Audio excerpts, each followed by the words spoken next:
So when I dropped that video last week talking about the games that I played on spring break, one of the ones that I mentioned in particular was Stellar Blade. Not the full game, mind you, because that's not out yet. It's coming out in about 2 weeks, I think, at this point. But I did play through the demo, and I've returned to it multiple times at this point, and I've had an absolute blast playing around and just checking out what Eve is capable of.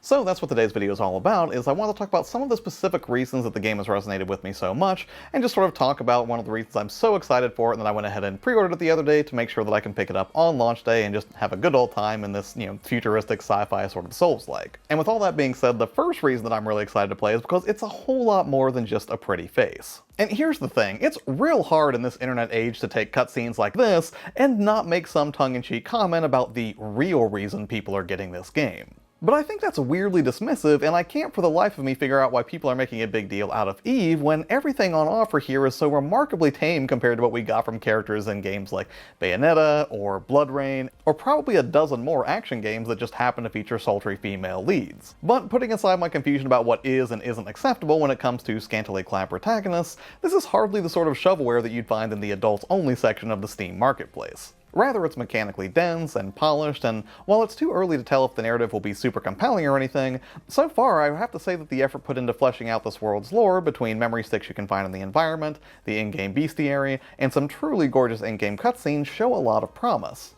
And speaking of those cutscenes, wow, this game is shockingly gorgeous on a technical and artistic level. I really appreciate when a game seamlessly transitions from the moment-to-moment action to cinematics that look better than the pre-rendered cutscenes from not too long ago.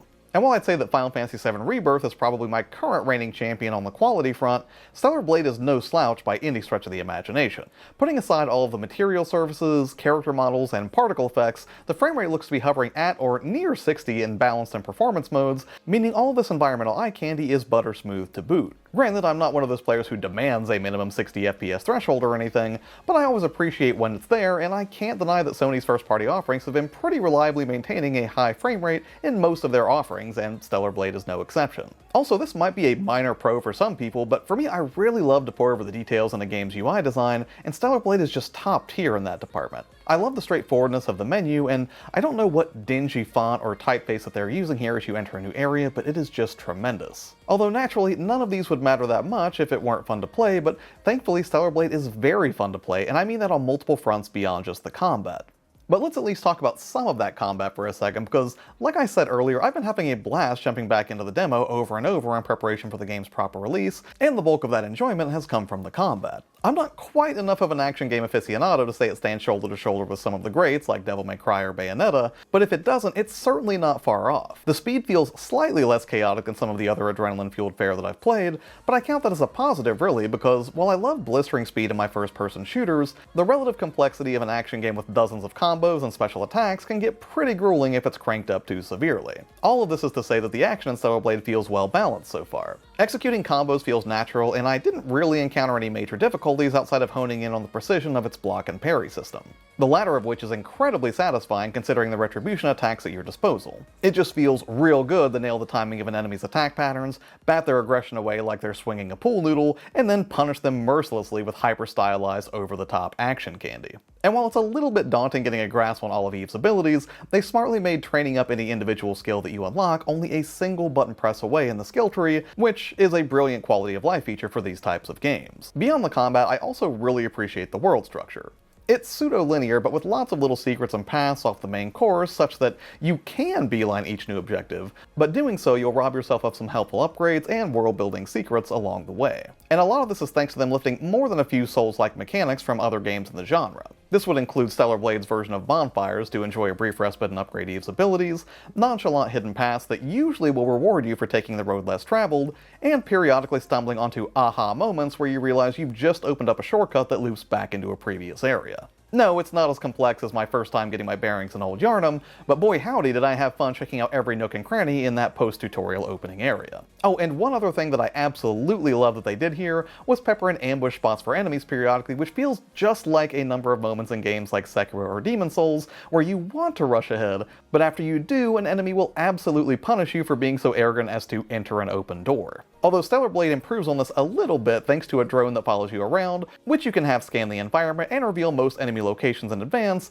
meaning if you're diligent about careful planning, you can be ready for it, but if you're foolhardy, then your foes will be more than happy to teach you a painful lesson about being overzealous. All of this is to say it's familiar enough that action game veterans will have no trouble acclimating to it, but refreshing enough that the experience feels legitimately compelling. And all of this coalesces into, well, for lack of a better term, a vibe that I really appreciate. Which, admittedly, that's kind of a hard thing to define, but I'm going to do my best here. Stellar Blade just feels like the sort of game that is 100% confident in itself and the vision that it wants to convey. It's slick, over-the-top action, and it has that video gamey feel of a 360-era game. Wanted Dead from last year had the same thing, but where that game reveled in its campiness and super saturated aesthetic, Stellar Blade feels a little bit more refined in its approach, but no less willing to go all in on big, breathtaking set pieces that might look absurd if you look too closely, but it doesn't shy away from it in the slightest because I suspect the developers know that the most important thing for a game, or at least a game in this particular genre, is that it's fun. And so far, every bit of this demo, from its quieter moments getting organized at a bench to its screamingly loud boss fights, have me hungry for more. And finally, I know this is a bit of a cop-out, but I have to say I really appreciate that there was a demo at all.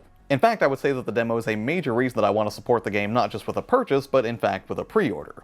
Because not enough companies do demos like this, and it feels even less frequent that they release a demo that not only allows you to transfer your progress directly into the game's full release, but also that they don't mind you grinding up in it over and over again for what I'm assuming will be at least some early advantage when the full game releases. That's publisher behavior that I can get behind, so if me chucking $70 at what is only a moderately unknown quantity at this point gets publishers to look more seriously at pushing demos out on a more regular basis, then sure, why not? Now, will the game live up to the fairly high bar set by the demo?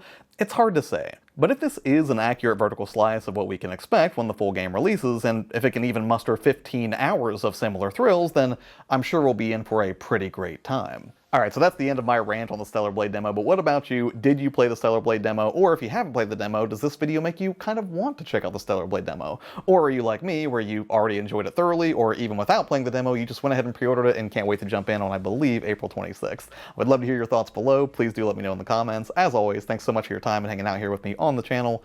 Take care, and I'll see you on the next one.